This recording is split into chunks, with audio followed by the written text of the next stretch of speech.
Let's go. Let's go. Let's go. The people needed cash back again. I'm telling you, dog. Every single time that you come on my channel, my DMs are flooded. Like, yo, all right, can I ask Cash a question? Can I ask Cash a question? I gotta ask Cash a question. I'm like, yo, you can DM him, but the people need us to do a live, man, and especially a Q&A live. Because it's funny that we decided to do this because yesterday I had a ton of people hit me up asking about creative finance and seller finance, especially some deals that we might actually have to underwrite today on the show. So I directed them to come to the show. Hopefully they come on and ask some questions. But Cash, what up, dog? What's going on, brother? I appreciate you Freaking having loving me life. back. Yo, this man been flying around the world, took time out of his day to come on the YouTube live. Literally just hopped on a plane at like 5 a.m. this morning, right? Yeah, I just got off a plane. I couldn't even make it to the hotel last night. I slept in the rest stop in the expedition, in the brand new expedition in the rest stop. I caught like 3 hours and then made my way into Pittsburgh International. Just flew back this morning. Just got off the plane, man. They're gonna have to keep up, bro. They're gonna have to work harder. That's all I got to tell you. They Listen, want to keep up. They're gonna have to work hard. the cream rises to the top, brother. I freaking love it. Cream rises to the top. What were you doing out there? It was West Virginia, right? Yeah, so I got a student of mine who you might have seen him on like my Instagram stories and stuff. His name is Luke Nestler, and Yeah. Luke put together, underwrote a nice sixplex for him that he wound up getting under contract, and then ultimately he purchased it. Mm-hmm. And man, I got to tell you, the power of social media, right? A lot of people kind of sleep on social media. He's just been out there kind of letting people know what he's doing. And by putting it out there, he's getting a lot of people that kind of are reaching out to him about some of these other properties that they're looking to sell. So we went out there, we looked at a 53 unit. We then looked at a 9 unit and a 6 unit that were all part of that 53. So 3 owners owned a 53 unit, a 9 unit, and a 6 unit. And then we looked at another 13 units on a separate parcel. So we met with 2 different owners and going to try to underwrite them and see if we can't scap them up. Holy crap. So he got these leads just from posting. Like this is a seller lead from social media. He's had so many people reach out to him just by him posting the deal that he got from the training. He started taking pictures, just kind of, started like telling stories about his journey. This is the first flex he's ever owned. So he just did a turn in one of the units, showed a little bit about the rehab. Mike, we underwrote this deal. I underwrote the rental rates at about $1,200. Mm-hmm. He puts it up on Furnished Finder and finds a traveling nurse for $2,300 a month. And it underwrote like well at 1,200 still. It underwrote ridiculous at 1,200. Damn, so he's eating. yeah, he's eating good. It. That's freaking dope. That's so dope to see. Think about that, bro. Literally, when did you start your course? So I started training for the public back in like maybe June or July, I think. Something like that. You now have students locking up deals that they like. I can imagine that's a completely life-changing deal. Like that deal probably instantly made him a millionaire. Oh yeah. I've got that's crazy. I've got 3 students who locked up 3 deals. I underwrote all 3 of them for them. Mm-hmm. And I've got 3 students who have locked up like true seller finance deals, the real deal, That is so interesting. Can you talk about that for a second? Once you buy one of those deals, like talk about the wealth that is instantly created. The real issue is that people don't know where the money kind of like heads to, right? So when you think about seller finance and you think about kind of wealth building, it's all about, if you understand, I don't want to go too off on a tangent here, but if you understand where the money is going to with the bank, and you Yeah. understand you can take that money and you can kind of push that money towards yourself, that's really what starts to build the wealth. So, yeah, I mean, seller finance is nothing more than getting the owner to be the bank for you. And then once you structure the terms and stuff, all of the money that you collect has to go somewhere. And it's either going to Hmm. go to principal, or it's going to go to interest, or it's going to go to both. Hmm. So if you're able to give sellers what they want, or sometimes give them more than what they want, and you understand where the money is going to, you'll be shocked at how much wealth you could create very, very quickly. I think you and I are going to do a little underwriting of an example today, show people exactly where the money goes. Let's go. Let's Yeah. get right into it, bro. Let's get right into it. All right, all right. So let's talk about. So this is a real deal. All right, I'll give you the story. I use this story inside my training. It's an actual deal. Um, a few years back, I was going through a nasty tax audit, and I walked into a printing place with a stack of papers that needed to get printed off. And there's a kid sitting behind the desk, and the kid goes, "What do you do?" And I go, "I'm a real estate investor." And he goes, "Well, what's going on here?" And I said, "Well, I'm getting audited." And he's like, It's "Oh, like, okay." damn. So as he's starting to run off the paperwork for me and make copies, he said to me that he wants to be involved in real estate. And I said, "Well, my wife is a broker," and he was local here in North Carolina. I said, "My wife is a broker. She's kind of happy to help you find a piece. If you find a piece, I'm happy to help you kind of walk through the construction rehab of it, because I've got a little bit of a construction background." I said, "I'll kind of walk you through the rehab budget, and I'll give you all the trades that you would need, yada yada yada." And he said, "Yeah, that sounds great." And I said, "Well, how much money you have?" And he said, "Well, I've got $100,000. And I said, "You got $100,000? How old are you?" And he goes, "I'm 23." And I go, "Man, I really commend you for having $100,000. Most kids your age would be out at the Chevrolet dealer buying a Corvette or something, you know?" And I Yeah. said, "Where'd you get the 100 grand from?" And he said, "I got it from my mom. My mom's incarcerated." And I said, "Oh, sorry about your mom." I didn't get too far into it. Long story short is, Stacy, my wife, found this guy a house, and he paid $40,000 for the house. All right. Mm. So he's got 100,000 in cash. Okay. He found a house for $40,000, which is the purchase price. Let me shut this window down here. He's got $100,000 in cash. He purchased the property for 40,000, and I Hmm. set a rehab budget of 40,000. Okay. So you helped him get this cash deal essentially. Yeah, actually, this came from on market. Believe it or not, this is pre-pandemic, right Hmm. before the pandemic, and there were some really good single family houses that were right on the outskirts of Charlotte. So we were looking on the outskirts of Charlotte. If you look at Charlotte, and if you really look at kind of the way any of the cities in America are kind of built, you'll have the city as like the center, and then Hmm. you'll have a major highway that kind of runs around it. It looks like a target. So Yeah.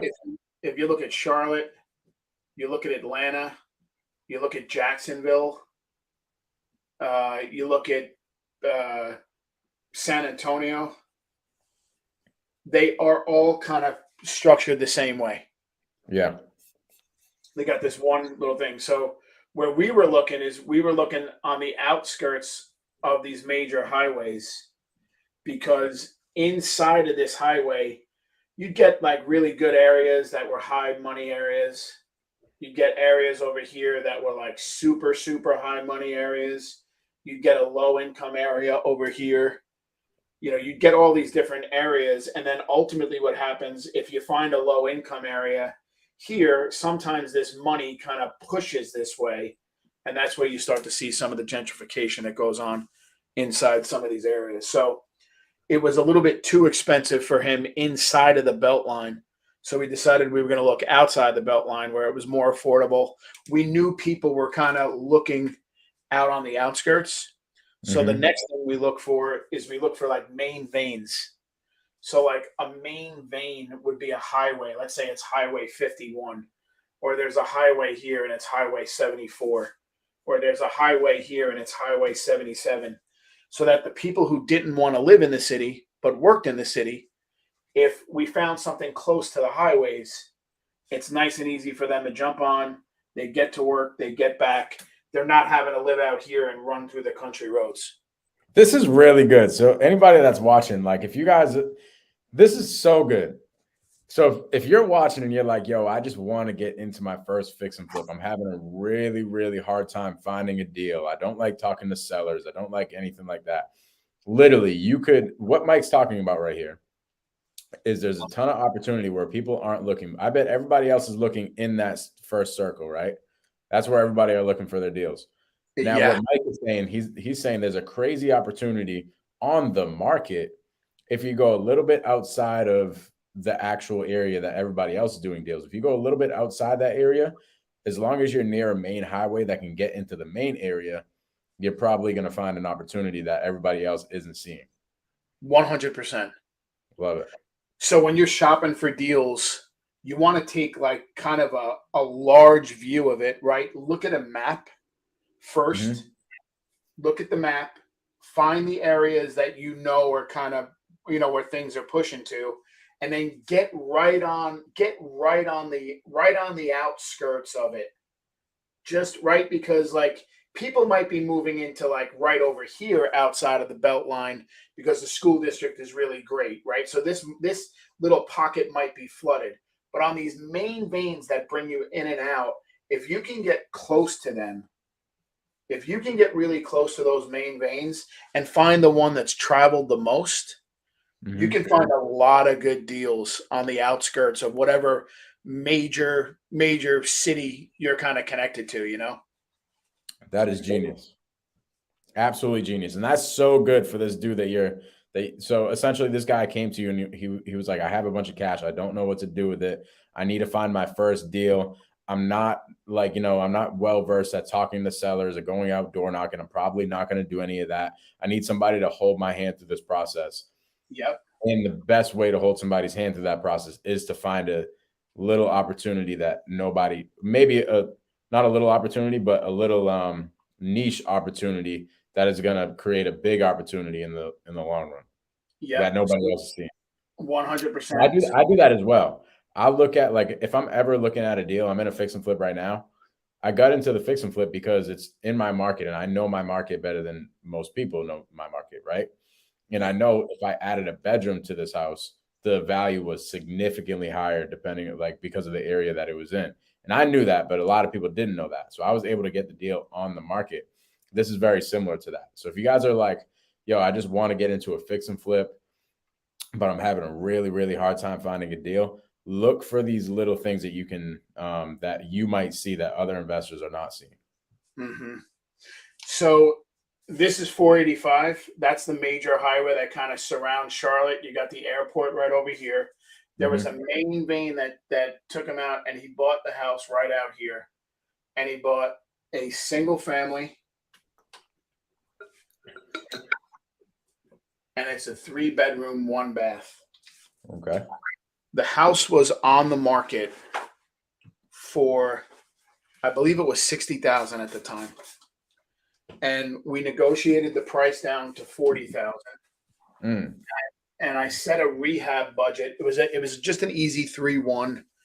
Bring it right down to the sticks on the inside. For those of you who don't understand, bringing it down to the sticks, that means we're going to take all the sheetrock off. We're going to expose all of the studs. We're going to make sure all the electric is okay. We're going to make sure all the plumbing is okay, because when you get into these older houses, Mike has a construction background also. You get some like plumbing issues sometimes with some of the piping that was used way back when. Maybe it was not copper, it was galvanized pipe, or maybe it's not PEX pipe, which is kind of like, some of the stuff that you use nowadays. Maybe the wiring behind it might be a little bit outdated, or what it might be. So sometimes when you go into a piece of property And newer investors look, they go, oh man, all I got to do is just like redo the kitchen. It's like, it's actually going to be more cost effective for you to take it all out Right. and redo the whole thing so it's nice and clean. It might cost you maybe a couple of extra bucks, but for the couple of extra bucks that you would spend, you're going to get a nice, clean rehab. So I set the budget for him at right at about 40,000. We needed kitchen, flooring, again, 3 bedroom, 1 bath, sits on right at about maybe 0.30, point 0.3 of an acre, maybe just a little heavier than a quarter of an acre, piece of property in a great area called Norwood, North Carolina. So for all the viewers that are watching there, you now got an area that you can go work in. It's called Norwood, North Carolina. It's a great area, very up and coming area. Okay. So he buys it for $40,000 in cash. I And set you the negotiated that down 20 grand from list yeah, price. we And negotiated. to that point, I can imagine you guys probably said something along the lines to the listing agent, like, hey, this thing's been on the market for a while, for one. For two, nobody wants to buy a house in this area. That's why the property is not selling, even though you know that. That's important to note. That's important to note is that the broker, Mike, that's a great point. The brokers who are quote unquote in real estate, and don't shoot me, brokers, but if you don't know the market as well as I know my market or Mike knows his market, and we know the trajectory of how things are kind of pushing that way, we're going to wind up getting much better deals. You probably could sell a house for a lot more money if you do a little bit more due diligence and really understand, take a bird's eye view, like I just kind of outlined with That's the map. exactly what happened with the fix and flip that I got on the market. Literally, exact same thing. That realtor just knew the people that were selling the house from like back in the day or something like that. It's not even in her market. She lives like an hour away. So I ended up calling her. I said, hey, I'm unrepresented. You can submit my offer as well. Submitted an offer. It was like way below ask price. And then she didn't even get back to me. And then all of a sudden, 2 weeks later, she reached back out to me. And then I submitted an even lower offer at that point. Right. And she ended up going with me because she was just like, I don't know. I don't know this market. I got that property under contract for 205. This is what's crazy with agents and wholesalers, right? This is the difference. I got that property under contract for 205. I probably could have wholesaled it for like 235. I probably could have made like 30 grand on it if I just wholesaled it. Okay. Which is crazy. So think about that. Think about the value that wholesalers bring to the marketplace.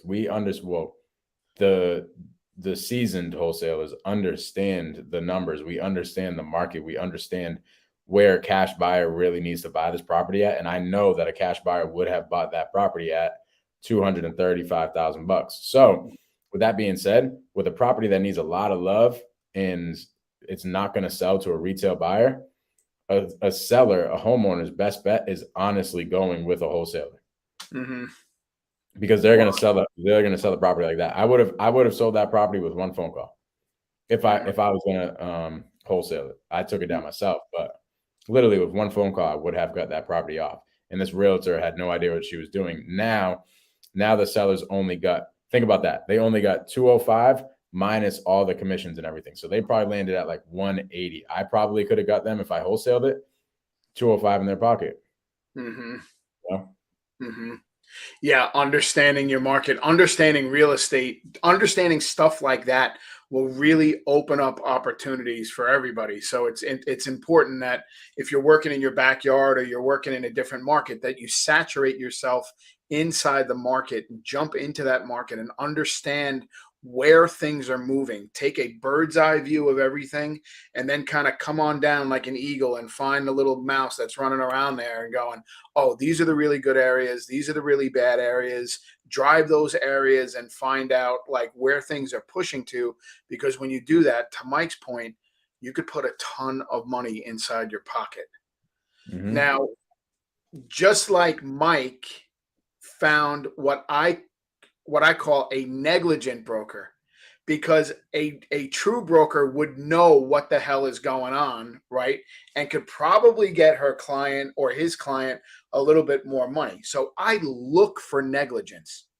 Mm-hmm. Literally, I like seek it out on the MLS. That's how I buy a lot of my property. So with this one, it was listed for 60,000 with a little talk and a little negotiation. We got it down to 40,000. I set the rehab budget for this guy's name is Jason. I set the rehab budget for Jason at $40,000, and Okay. then I set a timeline. That was important. So we've got a $40,000 purchase price, a $40,000 rehab. Remember, he's a 23-year-old kid who's got 100 grand. Now, the next question out of my mouth is, where are you living, Jason? And he goes, well, I'm living with my dad. And I go, are you paying rent with your dad? And he goes, no. And I said, how many days a week are you working here in the printing place? Like, people don't think to ask these questions. I'm asking these questions because I want to make sure that the kid's not going to go broke. And like, he's got a little bit of money to play with. So I thought by finding him something for 40,000 and a $40,000 rehab with $100,000 in cash, he put a little $20,000 in cash on the side. Maybe something else popped up. We can kind of help him get into it. Long story short, that was the plan. You're looking out. Yeah. So now we got to set a timeline for this. And on a typical 3-1. So you're kind of helping him out. You're like helping him out as a project manager at this point. I'm helping him out as a consultant at like this point, but I'm talking to him the way I would talk to my son. Yeah. Right. I'm saying, hey, listen, this is what should happen. This is how it should happen. This is how you're going to protect yourself with the contractors. This is how you're going to write out your checks. This is how you're going to make sure that they don't get ahead of you. Right. You want to really, like, all of the pitfalls that a lot of newer investors make by not going through the process and not understanding, as well as I know, a contractor will come in and go, yeah, it's a $40,000 rehab.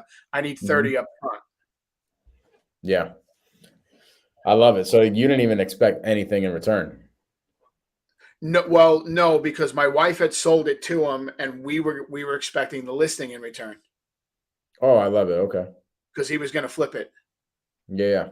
So either way, it was fine because Stacy and I are one. Our monies are together. So we were happy to just sell him the house. I was happy to just do this on the arm. Say, hey, listen, this is what has to get done. I went up to the house. I said, you should be doing this, and this. Let me know what you need. And he goes, okay, perfect. And I said, Jason, here's the thing. Time is money in this business. So you need to be in and out of here in no more than 90 days. It was his first flip. So, which in my opinion was a little bit long, but since it's him and it's his first time, I said 90 days. He was adamant about wanting to do it on his own and putting the trades together and everything else. So I set a deadline of 90 days. And I said, in 90 days, this thing has got to be retail ready. We'll turn around. We'll put it back on the market. This is November of 2019. Is that right?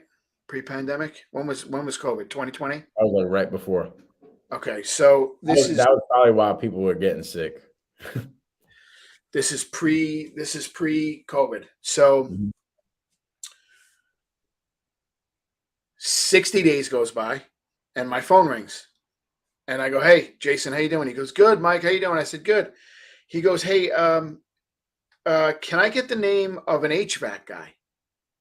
And I said, okay, how's the rehab going? And he goes, oh, it's going good, I said, anything wrong with the contractors? He's like, no, everything's going good. He said, I'm going to replace the HVAC and I'm going to do this and I'm going to do that. And I said, well, when are you going to do the bathroom and when are you going to do the kitchen? I'm waiting on the cabinets, just your typical stuff. And I give him the trade. And before I get off the phone, I go, hey, let me know if you need any help. I'm happy to come up there and like look over the work. because now I don't know if he knows what real work is supposed to look like. Yeah. Right. So he says, yeah, I'll call you. I said, no problem. So 90 days goes by, and now Stacy checks in on him to see if he's almost ready to list. Mm-hmm. And he's like, no, I'm not quite finished yet. I need this, that, and the other thing. Okay. She says, well, if you need any help, reach out to Mike. Another 30 or 45 days goes by, and my phone rings, and it's him. And I go, Jason, what's going on? And he goes, hey, Mike, how you doing? I said, good. I said, how's the project going, man? I said, let's go.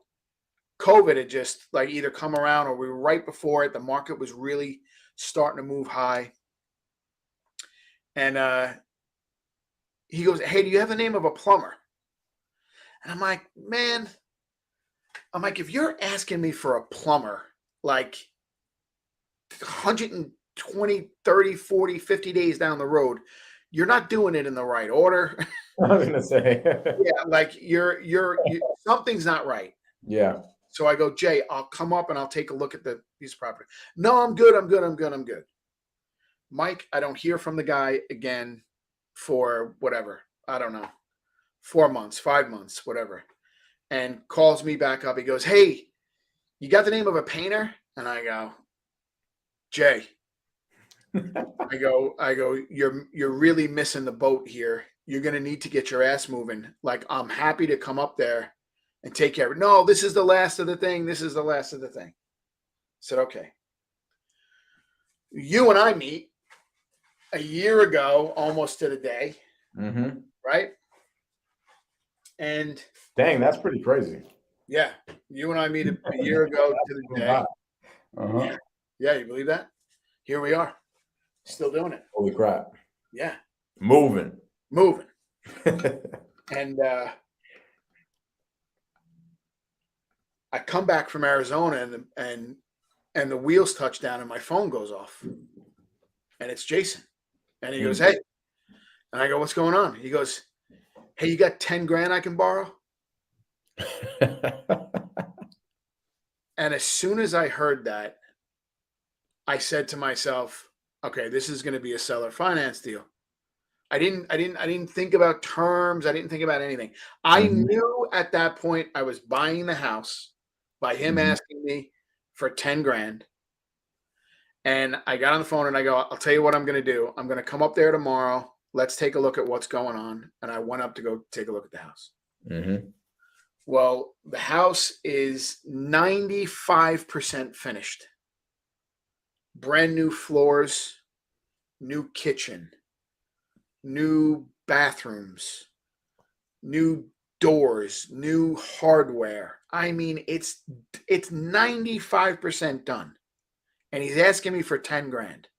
Now, again, because Mike is immersed inside of his market and he knows what brokers should know, and Mike understands a little bit about construction, the opportunities for guys like Mike G and myself open up when you immerse yourself inside real estate. So when somebody calls me and asks me for 10 grand when you're 95% done, I know that somebody asking for 10 grand is probably my 2,500 because I've got the experience, right? I could get that work done for 2,500 bucks, and he's asking for 10, and he's taken all this time and he's not finished. I'm never going to get my money back. So I have a choice. Do I lend him the $10,000 in first position because he's paid cash for everything, have him not finish because I know he's not going to be able to get finished, I foreclose on it and own the house for 10 grand, which would be a really shitty thing to do to a kid who was left $100,000 by his mom who's incarcerated. I know guys that would have stole that house. Or I can, this is my mindset, or I can ensure that he doesn't lose any money, right? He put his money in.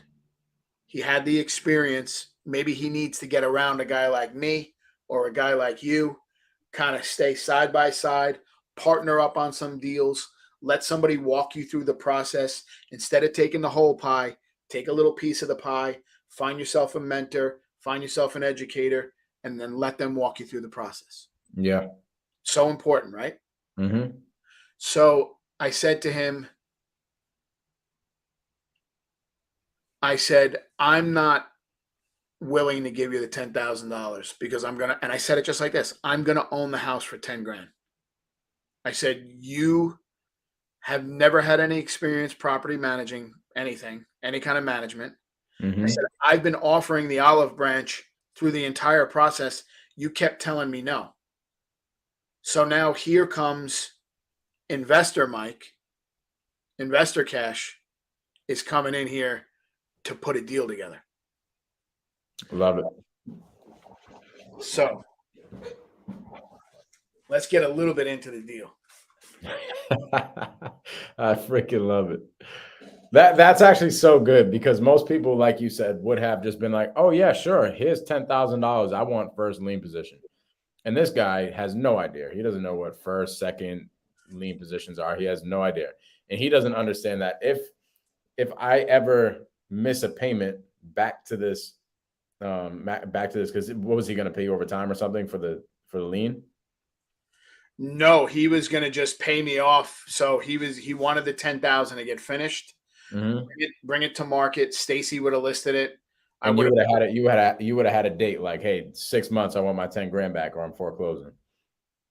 No, I was just going to take. I was going to take the 10,000 and maybe like another $2,500 for lending him the 10 grand.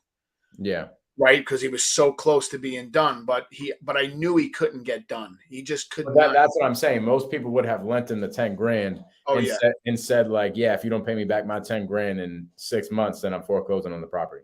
100%. Which is a shitty thing to do because this kid's a young kid. You know that like that's just taking advantage of somebody. That's not cool. That's not cool. So let's this is where you're about to go is like the responsible way to do a deal with somebody. Like this is like true, genuinely helping somebody. And I can already tell where you're gonna go, but let's. Yeah, 100%. Right. I don't want to fuck a kid out of 100 grand. Mm-hmm. He put the time in it. He put the time into it. He put effort into it. His mom left him the money. She's in jail. I would never be able to put my head down at night and sleep and know that I did this kid wrong because I just wouldn't do that to anybody. Yeah. But I know guys that'll do it all day. So Right. So now it's my responsibility to do my due diligence. Mm-hmm. But it's also Jason's responsibility to do his due diligence as he's going through the process. So if you're a wholesaler or you're a fix and flipper or you're in the BRRRR strategy, you can get so caught up in the renovations and the project management and turn a blind eye to what's going on in the market and not keep up with what's going on in the market.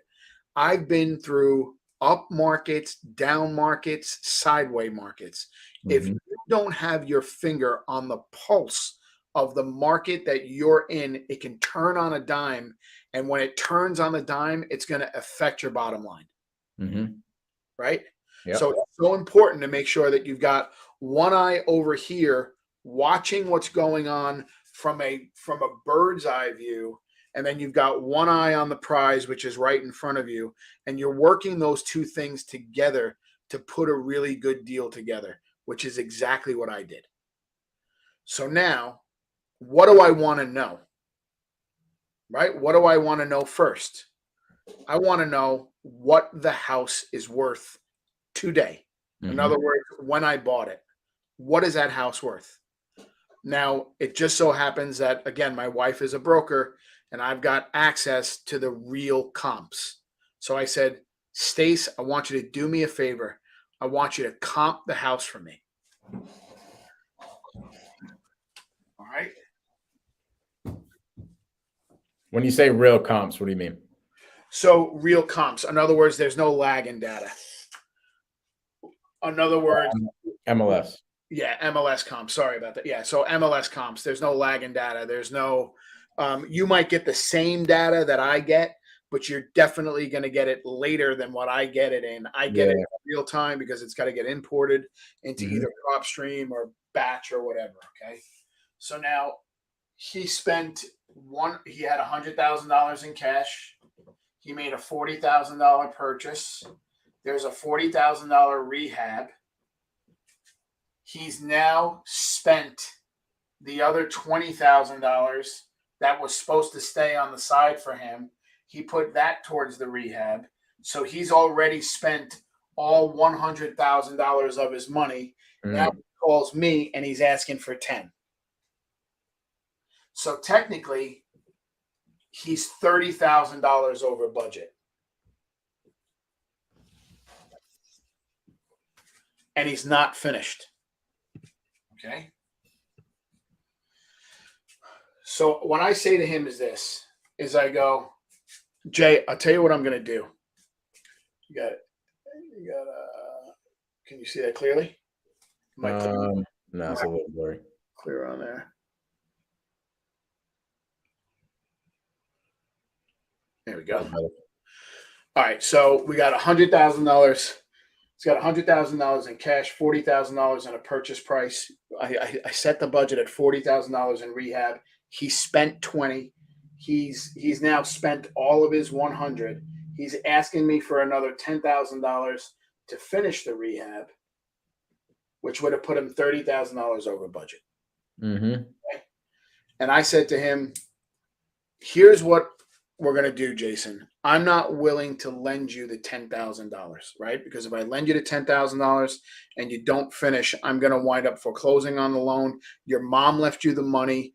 I want to commend you for making a good shot and trying to do this on your own.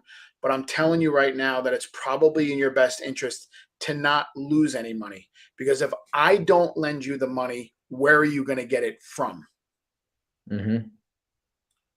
Right? So again, asking questions that you don't think are relevant to the real estate deal, understanding where he's living, if he's paying rent, how much rent he's paying, trying to piece the story together so that you can take all the information that you gather and leverage it against him, which is now that's what I'm doing now, right? I've got my hat on and I'm like, I'm buying this thing on seller finance. Hell yeah. That's it. In my 8-step sales process, that's the rapport bucket. Is it? So when my team brings me a lead that we got to talk about, and they're like, "Hey, Mike, I don't really know what to do with this," I tell them go back to the rapport bucket because it sounds like you don't have the whole story. The whole story is the whole story. Like, I want to know where the hell you're living. I want to know what your plans are moving forward. I want to know how much money that you actually need net in your pocket to do whatever that you need to do. I want to know the good, the bad, the ugly. I got to know everything. And as I'm going through the sales process, I'm just information gathering. I'm just gathering all the information. And then step number 6 in my process is fulfillment. And that's gathering up everything that we went over in the sales call, all this, the whole story, all the numbers, the timeline, absolutely everything that I gathered. And I pitch it to them. And I say, hey, I can solve your problem. What if I can do this, that, and the other? Is that going to solve your problem, essentially? And they close themselves. Providing a solution by going through it, and they close themselves. You are literally, it's so funny you say that because we were talking about this weekend. It's like almost taking a golf ball and putting it on a tee, right? You're kind of taking the golf ball, you're putting it on the tee, and the seller will whack the golf ball off of the tee and drive it down the fairway without you ultimately having to do anything because you've asked all of the relevant questions. You've got to put them into a spot where it's hard for them to lie to you. Literally. So I'm going to tell you a quick story. I'm at the store the other day with my girlfriend, and my girlfriend's trying on this hat. She really wants to buy this hat. She's been looking at it online for a little bit. The hat fits perfectly, right? But sometimes she likes to put extensions in her hair and stuff, so the hat might not fit perfectly at some point. The salespeople and I would run circles around all these salespeople in all these retail stores. Salesperson stinks. She created an objection for her damn self. Comes over to my girlfriend and says, hey, do you wear extensions? And my girlfriend's like, oh, yeah, I do sometimes, actually. And she's like, oh man, that hat might not fit if you're gonna wear extensions. I'm like, this freaking stupid ass salesperson already creating objections, right? So then my girl starts getting nervous. She's like, well, can you come bring me the medium? She puts the medium on. It's a little bit too big, but it would fit perfect with the extensions and everything like that. And she's literally about to walk out the store. Okay. She's saying, hey, you know what? We're going to go to the other store. Maybe we'll try to find someone over there. If we don't, we'll come back. And I'm like, the salespeople are just sitting there like, okay, being okay with it. Okay. This store never gave me my freaking commission, which I deserve my commission, because here's what happened. I tell my girlfriend, I'm like, okay, well, when are you going to wear the hat? Meanwhile, these salespeople have never asked her like anything about her, right? All they're talking about is the hat. Well, the hat's stretchy. The hat it looks really cute. The hat is durable and da, da, da, da, da. Yo, that has nothing to do with her. Okay. So I asked my girl, I started asking her, well, when are you going to wear the hat? How many times do you think you would wear the hat? Like in a month, do you think you'd wear the hat once, maybe twice? Okay. How many times do you wear extensions? And it just like didn't line up. So I was like, why don't you just buy the hat that fits right now and only wear it when you don't have extensions? She's like, oh, that makes sense. Let's go to the registry. And she buys a hat. Like the salespeople would have lost the sale like 100%. Yep. With just because they were not information gathering. Yep.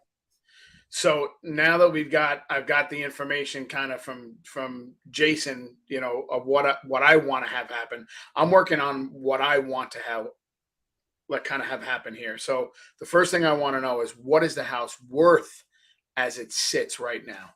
Mm-hmm. And when we comp this piece of property, we comped it at $180,000. Dang, bro. That's what it was worth. Okay. So now I could be paying $140,000. I could be paying $150,000. I could be paying $160,000 and then still have a little bit of equity in there, because there's real equity and there's fake equity, right? So they'll look at very broad numbers and go, well, there's $80,000 worth of equity. There's not $80,000 worth of equity. There's some other costs that are involved in there, but that's a huge spread between the two.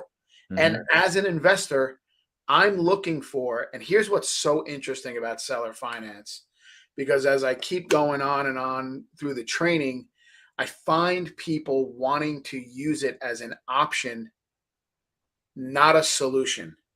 I love that. They think because they can overpay for property or give sellers what they want, they'll go, oh, I'll just give them this option. And I'm like, option. Holy crap. That's so good. I was just on a seller call this morning. I had to stop myself, honestly. Sometimes I'll be going through the sales process and I'm writing down notes like slow down or like whatever, right? But for this particular seller call that I was on, I was about to start presenting options and I stopped myself because I realized a novation agreement is their best solution. So I literally just pretty much told them, you know what, you can probably go to the other cash buyers and see what they're going to give you. Here's the thing. I would run away from every single cash buyer that says they would give you anything more than $320,000, because I just don't see how anybody can make money with it after hard money lender costs, attorney costs, and everything like that. But here's the thing. What's the most important thing to you out of the sale? She's like, well, the money is the most important, and I live out of state, so I don't want to have to deal with any realtors or anything like that. So you're saying, okay, so money, right? Yeah. And then time. I was like, do you care? Do you care if you wait a couple months? And she's like, no, I don't really care. Like, I'm good. I got the money to hang out and stuff. I just got this property deeded over to me through a probate thing. And I'm like, okay, well, why don't we just do our partnership program where you don't do anything? We facilitate everything. We cancel out all the hard money lenders and the attorneys and everything like that, so we don't have to close on the property. And we facilitate everything for you. Now you end up with like 30 more grand than any other cash buyer would give you. And we'll take care of everything for you. And she's like, hell yeah. But I almost stopped myself because I almost presented an option. I almost presented an option of a cash offer. And then I just realized, dude, cash offer is not their best option at all. The thing about seller finance is that if you try to present it as an option, you literally take the power away of what could be done with it by trying to present it as an option. If you really try to understand what the seller wants and what the seller needs, Mm-hmm. and you can come to a solution, there's so much power in that, because you just said the most important thing to her was money. The only way you're able to give people more money or give them what they want is through seller finance. Mm. You know what I thought you were going to say? I thought you were going to say is through time. It is, but I'm getting there. I'm getting there. I got to show you the time. Because really think about this. That deal that I just talked about, you could have done it like a seller financing deal too, and then closed on it and then, wipe them out in like 3 months or so. So the most important thing is time too, if they want the number that they want, no matter if you're going to do a novation or you're going to do seller finance. Because a novation kind of is like seller finance a little bit. Correct. All about time. I love it. Which is, so if it's all about time and it's all about money, right? Because these two are the most important things. At the end of the day, the reason why people sell it at wholesale is for the convenience of the sale, the time frame of the sale, because of whatever's going on in their life. So time and money are always going to be the most important things. Now, with you structuring or an investor structuring seller finance deal, the question is, where does the money go over time to make you the most money that you could possibly make? Mhm. And it's very easy. It's not as complicated as everybody thinks it is. It's merely looking at what a bank would do and you doing it for yourself, because we can do everything that a bank can do.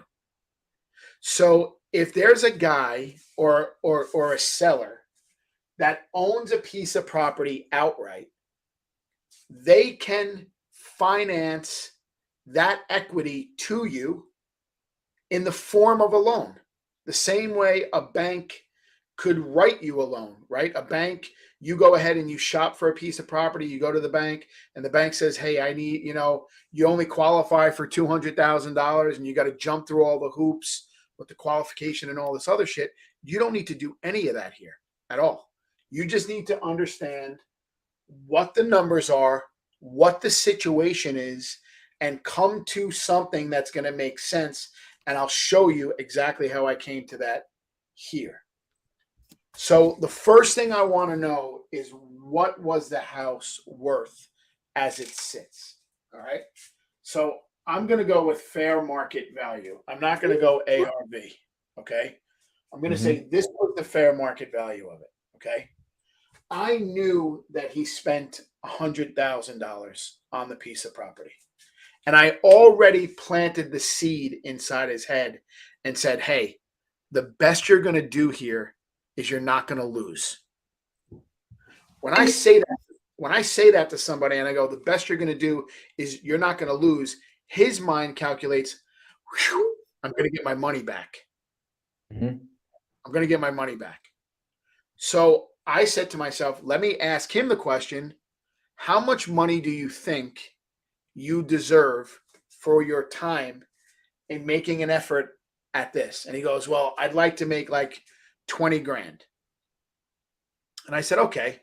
So originally I was buying the house for 130,000. I was going to buy it for 130. The difference between 130 and 180 on just a broad spectrum is 50 grand. I still had I was walking in with equity, right? I said, okay, here's what I'll do. I'll give you the 130. We hadn't really structured any of the terms yet because I knew the most important thing to him was money. So in his mind, he thought that he was gonna, if he sold it on the market, that he'd get 130. No, I already told him that he couldn't bring it to market because it's not finished. Number one, it has to get finished in order to bring it to market. You've got nobody else that you can borrow it for, that you can borrow the money from. So how do you intend on finishing it if you're going to bring it to market? And he goes, well, I don't have anybody else I can borrow it from. And I said, well, that's the reason why I'm not going to give it to you, because I still don't think that you're going to be able to get done with the rehab. Right. So let's not go that route. let's just stop where we are. I'll give you all your money back. But now we're kind of negotiating because he spent 100, right? I agreed on 130 originally. And then I said to him, but I want to have an inspection. So I hired an inspector. And I told the inspector, I said, I want you to bring me 100 pages. 100. I freaking love it. I want you to bring me 100 pages. If you bring me anything other than 100 pages, I'm not going to pay you. I'm not paying. I love that. I got to go let somebody in the door. Give me 1 second. Yeah, go ahead.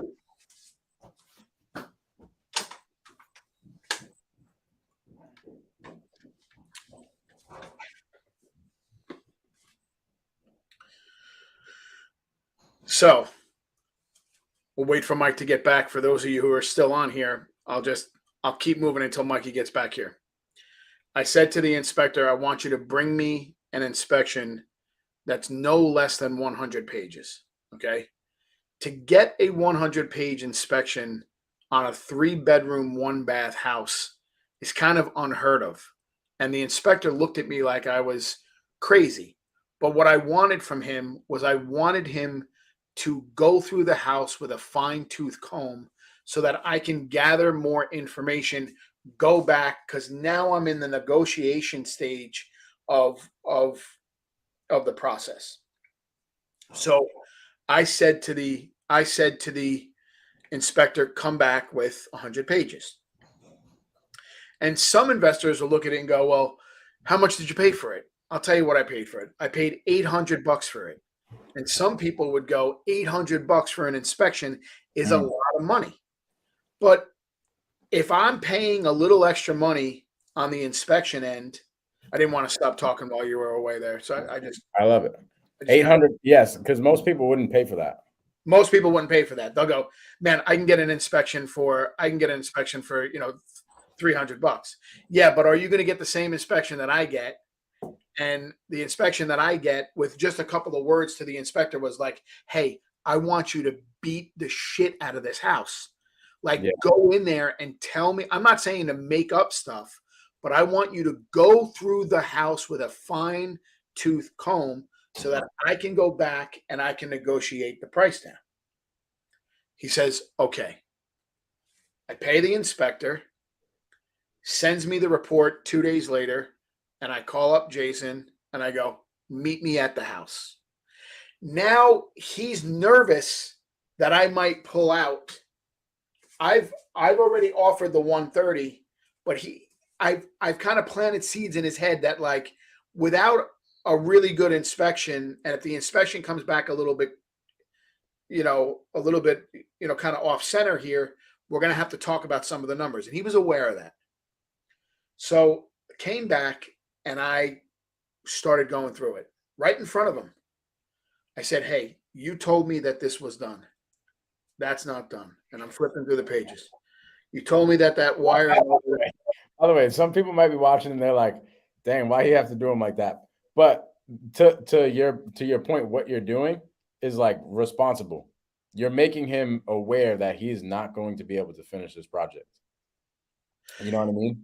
Yeah, and I'm not making up anything. I'm just saying he told me this stuff was done. Because when I walked in there and it was 95% done, I go, walk me through the rehab that you did. Right. So it's not taking advantage of him or advantage of the situation. It's really truly getting him to realize it. And I do that with sellers too. When I go walk a property, literally when I'm going to give my offer, right, I go back to the car and I talk to my lender and I go back into the property. And when I do, I say, hey, can I go check something in the living room? Or I pick whatever room is the absolutely shittiest room. And I go give my offer in that room. So they feel it. Because that's really what needs to happen. Because you're not trying to like really be grimy and like sell somebody. You're trying to get them to understand their actual situation because people have a tough time understanding that. I think they understand more than what they lead off to understand. And they need somebody like you and I, or real investors that are actively listening to what we're hearing, bringing that to the forefront and saying, hey, this is really what it is. Don't blow any smoke up my ass. Right. You can't blow any smoke up my ass, because here is the report saying that it's this, that, and the other thing. And you and I have both been through a lot of transactions in our life. So we know the process, right? Mm-hmm.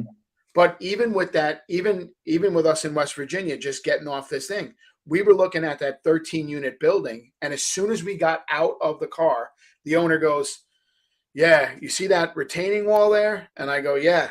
Now, this is just the owner talking. He goes, you see that retaining wall there? I go, yeah. He goes, well, about 4 years ago, that wall caved in, and it took a car with it. There's a parking lot and a retaining wall. There was a car here.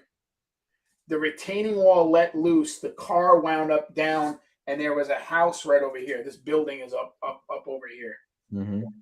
And that retaining wall was $130,000 to put in. Now, when he said $130,000, I said to myself, well, they just bought the building. They probably were going to take that 130 to renovate some of these apartments. This thing came up, and he blew through $130,000. I said it in my head, and wouldn't you know it, right after that, he goes, as soon as that wall caved in, it changed things. Mm-hmm. And when he said it changed things, I said, that was the money they were going to use, and they never got around to using it. So now they're out of money for renovation. All the windows were original. None of the units were turned. People were getting evicted in and out. Some were on month to month. Some were on leases. He's in North Carolina. He likes to build restaurants. And it was just, every property has a problem. Mm-hmm. And listening to that whole story, it boiled down to this. He's tired. He doesn't want to come back here anymore. We were walking through the parking lot yesterday with the owner, and there's a kid outside in the parking lot with an acetylene torch, welding out in the driveway. And he goes, I can't believe this kid's welding out here. I go, that's a real hazard. He goes, yeah, no, I know. And with that, a big wave of marijuana smoke came through the parking lot. I was like, it was like the heavens were talking to me and going, Kash, I'm sending you all the signs right now in front of the owner. Literally, it works like this sometimes, where the owner went like this. Where's that pot coming from? And I'm saying to myself, it's getting better and better and better and better and better. Where most investors go in and go, here are the numbers. What do you think of this? What do you think of that? What do you think of this? And you are so good at telling people, it's having a conversation. Mm-hmm. Say it over and over again in everything you do. And it's so true that the more people understand that you need to have a true conversation, that's what's gonna dictate the deal. Now, after this, depending on how much time we have, because I could stay on here for 3 hours. I know. Depending on how much time we have, and you can cut me off whenever. We got like 15 minutes. We got another 15 minutes? Mm-hmm. All right. So we got a half hour. We open up a crack in the door here. Yeah. We open up a crack in the door, and when we open up the crack in the door, there's a sequence of questioning that has to happen in order to truly understand what people want and what people need, and then come up with a strategy. Like Mike said, this doesn't work for anything else but this, or this does work, instead of trying to force a deal. Okay. So this forcing a deal, that would be like somebody going into the shoe store and the salesperson actually like trying to force somebody to buy shoes that don't fit. Like, these shoes are great. You need to buy these shoes. These are the new popping shoes out. Yeah. But everybody's wearing them. Yeah, but they don't fit. Yeah, all right. So now, because I knew a lot about it, right? Now I knew a lot about it. I started beating up on the house, which is my job. as an investor, remember, I'm trying to get it for as low as I can get. Even though I'm a seller finance expert, I don't go around going, "Hey, I'll just give everybody more money." Dude, let's go. That's really good. Because everybody, here's what they do. People use this creative finance world and they'll use it as an excuse to give an option, like you just said. And when they give the option, they automatically tell the seller off rip that they're going to give them more money. Okay. I don't even say that. Like that's not what I say. I still treat it like a cash deal where I tell them how much money they would want. Like if we did something like this where I paid you over time, what's the purchase price that you would want? Not off the bat, off the rip. Oh yeah, hey, if we do the seller finance thing, I'm going to give you more money. I don't even say that. Like just leave it as it is, because a lot of the times people would just be like, yeah, I mean, if you just give me the purchase price of 300,000 and pay me in, whatever increments, I'll do the deal. And that's how you get the 0% interest. Mm-hmm. And it's all about how it flows out of your mouth. So once you gather all the information and you know it might work, it's Mr. Seller. Let me ask you a question. If I are you open to the possibility of actually making more money than what you're asking? And it's like, wait a minute, what do you mean? Mm. Right? So it just kind of like opens things up, right? Making sure that you use the right lingo. We can do a whole series on that. Mm-hmm. That would be crazy. Because I think that's what people really want. You want to hear me out of my mouth pitch it. Mm-hmm. You want to hear Mike pitch it. You want a real good, you want to understand inside your head where you're supposed to go in the conversation. Where Mike is saying, have a conversation. I'm saying, have a conversation, gather the information, make the mistake, go back, analyze your call or analyze what you did and say, you know what? I should have asked that, or I should have asked this, or I should have asked that. Where I've been working on a creative, I call creative closers. I've been working on a creative like script almost, where there's a sequence. Mm-hmm. A sequence of questioning that gets you in the door. And once the door is cracked open, then it's just a few different questions that are going to trigger things for you to say. But let's not go off on a tangent. Long story short here, after beating it up, I bought it for 105.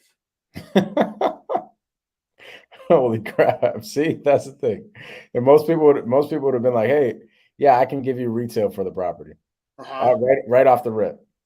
Yeah. Make no mistake. I'm trying to get as low as I can, the lowest payments that I can, the longest timeline that I can, and the lowest interest rate that I can, if I have interest involved. So again, the lowest purchase price, the lowest payments, the lowest interest with the longest timeline to pay it off. Because it's the time that gives you all your money. I agreed to $10,000 down. I agreed to another $5,000 in 18 months. People don't understand what that is. That's just a straight note. That says, I have an agreement to pay Mike $5,000 on this date. If I pay it beforehand, fantastic. If I don't pay it beforehand, that $5,000 is due in 18 months. That's a note. There's no interest on it. There's no payments on it. I owe Mike G $5,000 in 18 months. Is that tacked onto the purchase price or? Yep. So the total purchase price was 105. I gave him $10,000 in a down payment. I owe $5,000 in 18 months, and he's going to hold paper or finance $90,000. So does he get payments on that 90? Yep. Now here's where the payments come in, right? So these are all out of pocket for me. So those hit the principal. Those hit the 105. Well, it's a total of 105. I'm putting down 10,000, which leaves 95. But then I've got a separate note for $5,000. Okay, got it. Okay. So he's gonna finance the 90,000. So 90,000 is what you're going to be paying every single month. I'm going to be paying every single month for $90,000. Well, Mhm. I'm not going to be paying $90,000. I'm going to be paying a payment towards the $90,000 every single month. But depending on what he tells me he wants or what he needs will determine how I structure that. So Mhm. since I knew that the money, him losing the money, would have been the most horrific thing for him, I said to him, here's what I'm willing to do. I'll give you 105 for the property. I was willing to pay 130, but because of this inspection, dude, I now have to come in here and put X amount of money into the property. Now, Mhm. whether I'm inflating that number or not, the reality is that I've got to go in there and do it. Just because I can do it for $5,000 and my $5,000 is his $20,000 means nothing to me. That's my experience. My Yeah. experience is in, I've actually swung the fucking hammer, gotten on my knees, climbed ladders, humped shingles up, plywood up, 2x10s, Mhm. cinder block, built houses, the whole 9 yards. I've done it all. Mhm. So you can go out and do that and learn that and bring it in for $2,500, or you can hire me. And if you hire me, I've got to pay $20,000. Now he doesn't need to know that, right? He doesn't need to know that I can bring it in for less money. That's my fucking business, not his. Mhm. So I went through it and I said, well, look, man, you told me that this was done. And I thought I was only going to have to bring $5,000 in to finish it. Meanwhile, I only needed to bring $2,500 still in to finish it, but I told him that I needed to bring like 20 in. So we're going to need to drop the price to 105. I'll ensure you that you don't take any kind of a loss. You'll get all your money back. And here's another thing. I'm really worried that if I give you this money, that your experience, like had I cashed you out, that your experience in real estate, you might get a little bit of like a salty taste and go, you know what, fuck it. Let me go to the fucking Chevrolet dealer and go buy the vet. Maybe real estate wasn't for me, where Mhm. I wanted to almost protect his money for him and I didn't want him to blow his money, right? So now 105, I gave him $10,000 down and I gave him, and now this $5,000 is due in another 18 months. This is not going to be paid by me. This is going to be paid by the tenant. Mhm. Okay. Remember, I just structured it. I didn't come out of pocket for it. All right. So I'm only out of pocket $10,000 here. He's going to hold the note at $90,000. Now I have to negotiate the note. And I Mhm. have to say to him, hey, listen, here are the payments that you're going to collect every single month. And here's how long we need to do it for. So what I did is I took this $90,000 and you don't have to amortize anything. All you need to do is it's so funny. Like as you kind of go through this process with a lot of different students, people are like, oh, I got to amortize it over 30 and maybe I should amortize it over 20. I'm like, no, no, no, no, no.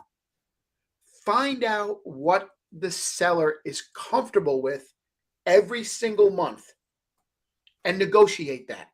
That's it. That's it. Mhm. Then you're going to negotiate when it needs to get paid off.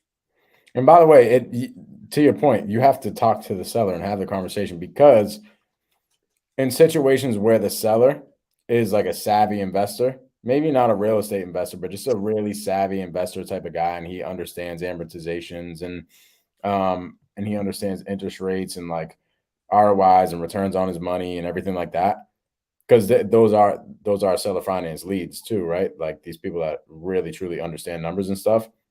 That's when you go into the weeds of amortization and interest and everything like that. But with just like a regular mom and pop landlord or a regular guy like this that's just selling his house and isn't really into the game, you don't have to go into the weeds of that. All it is just keep it simple. Keep it simple for them because once you start talking about amortization and all this stuff, you're gonna scare the shit out of them. So just keep Yeah, it simple. How much are you gonna get in your pocket every single month? That's all they need to know.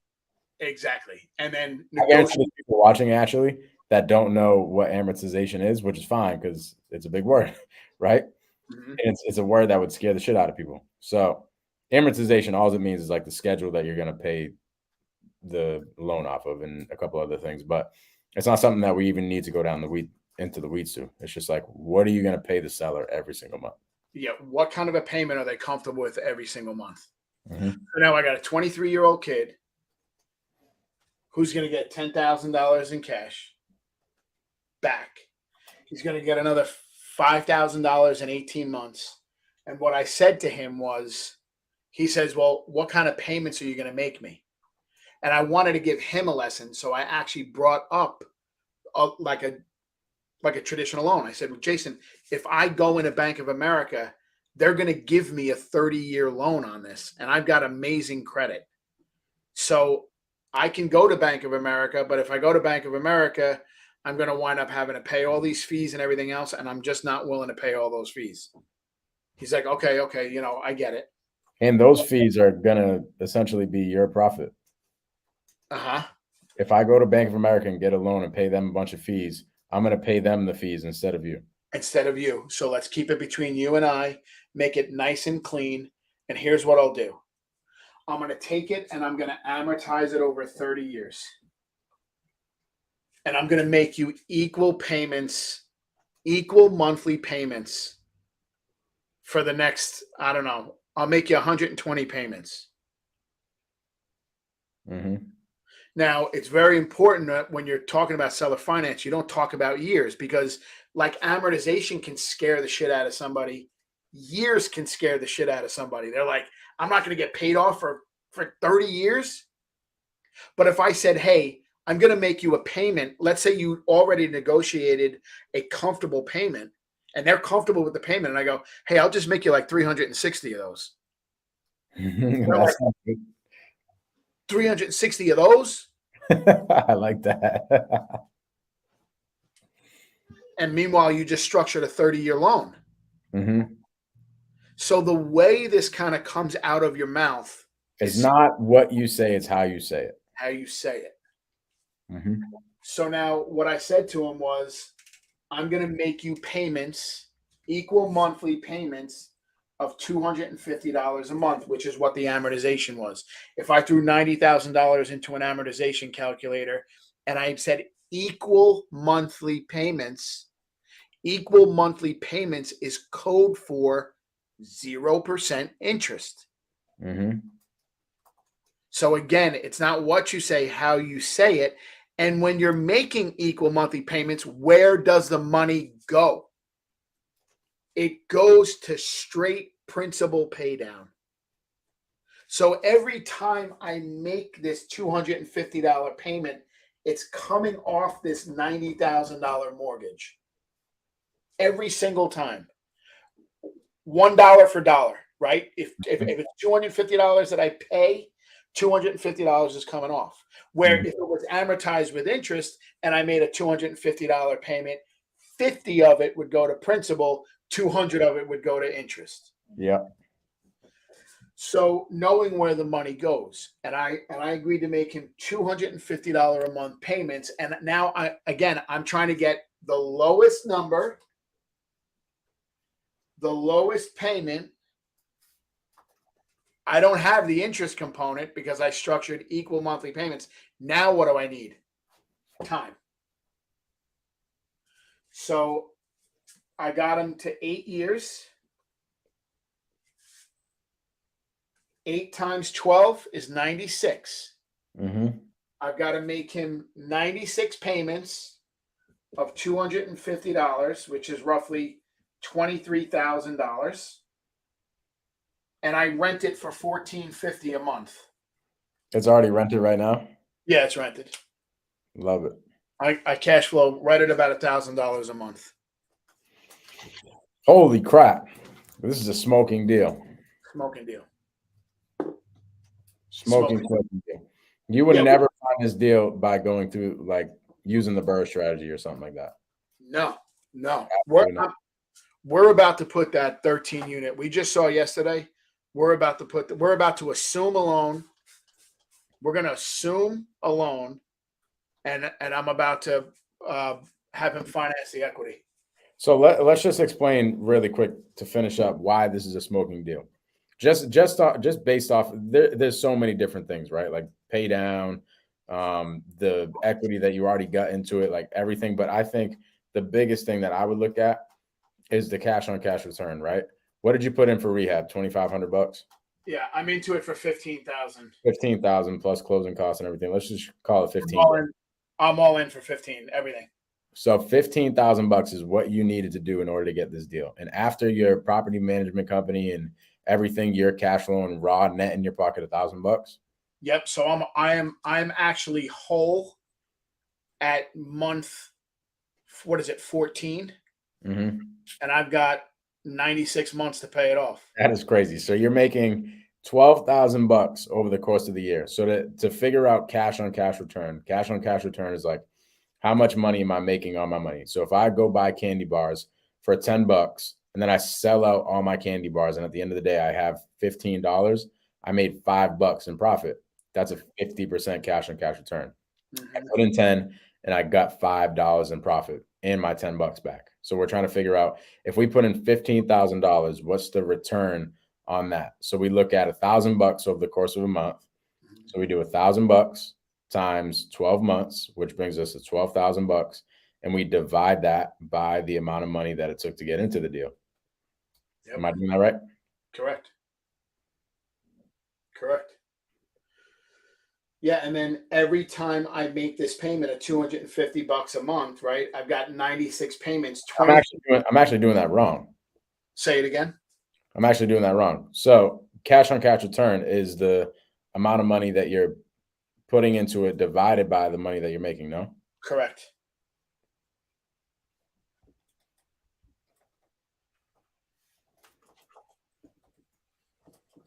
Oh no, I was doing it right. So 12,000 divided by 15,000. So 80% cash on cash return is what you're getting. Yeah, so that's as it sits. So think about that though. 80%. Stock market's what, like freaking 4% or something? I don't know. I'm not in the stocks, but it's probably somewhere around like the 4 or 5, 6, shit, even 7%. I don't know.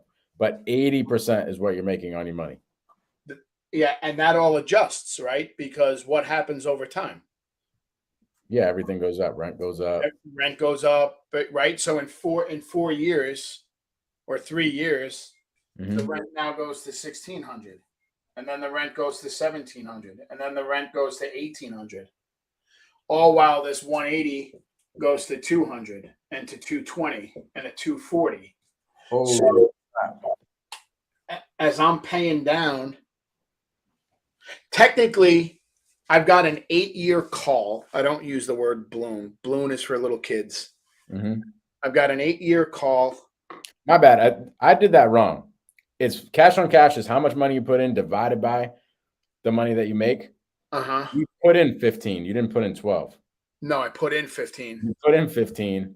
You're getting a 125% return on your money. It's huge. That's crazy. Oh, it's huge. You think this deal is good? Mike, we have got to do a deal breakdown of Luke Nessler's deal. You wouldn't believe the amount of money. He's $15,000 into the deal, all in, and he net cash flows at $23,000 a year as it sits. Underwritten at $1,200 a month, he's now collecting $2,300 from one apartment, and he's got 5 to go. It's crazy. And he overpaid by 80 grand. He paid $580 for it. It's worth $1.3. It's crazy. It's crazy. So understanding where the money goes, and we can do more of this. We should do more of this, like take it nice and slow. We'll kind of go through, we'll kind of go in order. But what I definitely want to do with you is I want to try to get all your viewers back here to let's you and I really talk about how we intertwine the Mike G sales process with the creative. You and I have been investing for a long time, so we understand the words a lot better than a lot of people. But I mean, knowing what to kind of ask and understand and all that stuff, man, I think that would be so valuable for so many people. Let's get it. Yeah, I think that'd be valuable, man. So Yeah, there it is. Seller finance. I mean, yeah, honestly, there is no other strategy that you can get. You truly can get like ridiculously wealthy, even if you've got. So put it this way: if you're struggling to do like 4 or 5, 6 deals in wholesale every single month, if you put 2 of these deals together every single month, even if you did 5 in your first year, 3 in your first year, at the end of year 2, if you had 6, you would be light years ahead of what you would have done at a wholesale. And don't get me wrong, wholesale is a great strategy to stack up cash. Don't get me wrong. You can make a lot of money there. But if you really want to get wealthy, you find deals like this. 45% of the properties in America are paid off. That's a crazy stat, bro. Yep. The return is crazy. The return is nothing that you would see in any other type of investment. Like any other. You can do stocks, you can talk about crypto, you can talk about everything, but realistically, I was just so confused on all the numbers on the whiteboard. But it's $12,000 that you're making every single month. And you put in 15. So it's $12,000 divided by 15, which is 80%. But 80% ROI is crazy. I know I just said 125, but it is 80. It's 80% cash on cash return is out of this world compared to everything else as far as investing goes. Like if anybody really understands investments and like stocks and bonds and all these things, like 80% is through the roof. Through the roof. And I never have to sell the property. Yeah, and we went over, I think in one of the first or 2 videos that we did, all the things that come along with seller finance deals, all the benefits, tax purposes, loan pay down, appreciation, all that type of stuff. Yep. So if anybody's listening, go back to that episode and watch that and figure out all the benefits. But shit, the return on investment. What are we? We are real estate investors. We invest. The point is to make money on our money. Yep. And to make 80% on your money is ridiculous. Yeah. That's only one deal. That's ridiculous. That's one deal, right? So, I mean, even if you offset deals, even if you pick up a cherry deal and then your next deal is like a grape and you're only doing, a 30% or a 20%, you couldn't, I mean, that's, you're beating every index out there. It's crazy. Yeah. You're beating every index. Another fire episode with my guy, Cash. Let's go. Let's go. Good stuff, brother. I appreciate you. Appreciate you coming back and value. We're going to do another one of the conversations. The people need to hear what the conversations are like. So let's show them. Maybe let's hop on the phone with some real sellers. Maybe that's what we'll do. Yeah, I'm ready, brother. Let's go. All right, people. If this brought y'all any value, please go subscribe to Mike. You have a YouTube channel? No, not yet. Coming out with one. But hit him on Instagram, Cash Money Mike _.